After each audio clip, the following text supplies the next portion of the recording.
Welcome to the Facebook Admin Role Access Guide. Here are some key points. You must have admin access yourself on the Facebook page in order to grant access to your Shopline account manager. You do not need to send a Facebook friend request. You must grant your Shopline account manager Facebook admin access in order for them to set up ads. Your Shopline account manager will provide you with a Facebook username to add.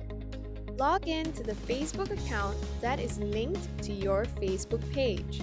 Click Menu on the bottom top right of your home page.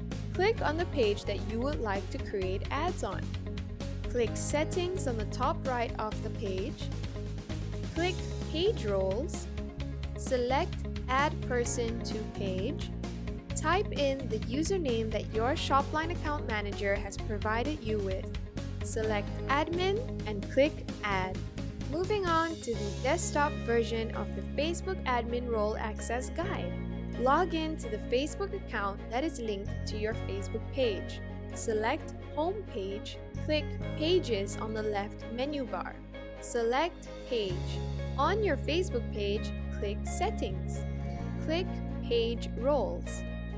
Type in the username that your Shopline account manager has provided you with, select Admin, and click Add. And that's it! Now you can let your Shopline account manager know that it's done!